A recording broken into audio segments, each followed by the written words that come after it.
Hello and welcome back to JimMurphyMP.com, a way of keeping in touch with local and national news. I'm standing here in an overcast grey afternoon in Clarkston, just about to go and do my advice surgeries, and just come from a commemoration of a really poignant event of what happened 40 years ago with the Clarkston explosion, when 22 people lost their lives, mostly shop workers and customers in those shops here in Clarkston.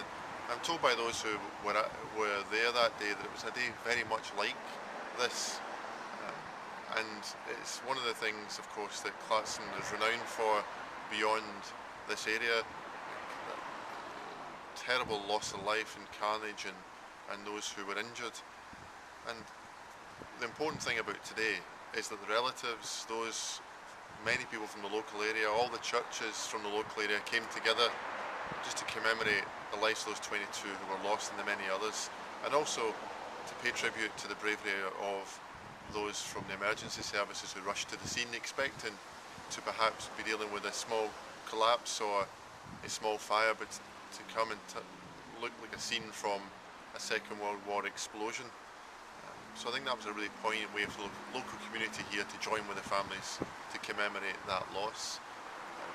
More widely than the local area, of course, it's been a lot of toing and froing in the House of Commons with the issue of Liam Fox and the Defence Secretary and now his replacement. And I think the report that Sir Gus O'Donnell produced would have meant he'd had to have resigned when the report was published or been sacked if he already hadn't done so. The problem with the report, though, it's too narrow. It doesn't look at any of the wider issues, which is why we will continue to press for a fuller, wider, independent inquiry into actually who knew what when, and what was all this money given for what purpose, and there needs to be greater transparency in that. The biggest news in the world, of course, is the death of Gaddafi in Libya, and well, I'm not one of those who celebrate his death, neither am I mourning it, in the sense that, of course, we need to find out just what happened, how did he meet his death. I think that's important for history. It's important to understand just what went on, because we don't want Libya to at any point descend into recrimination. We need to have a degree of stability in that country.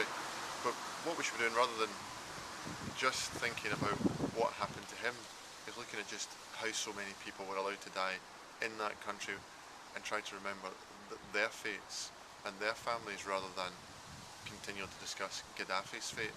What we need to do now is probably, that's the easier bit over, the work of the professionalism of our armed forces and NATO, but that's the easier part over. It's now about trying to rebuild that country after those decades of ruin, and that means Britain and others staying involved way beyond today and well beyond Gaddafi's rule and role in that country. So thanks for getting in touch, for everyone who has over the last wee while. If you're thinking of doing so, please do by email, by text, by Twitter, on Facebook, or, as I always say, get out to the post office, buy a stamp and stick a letter in the post to me at the House of Commons. Cheers for now, bye bye.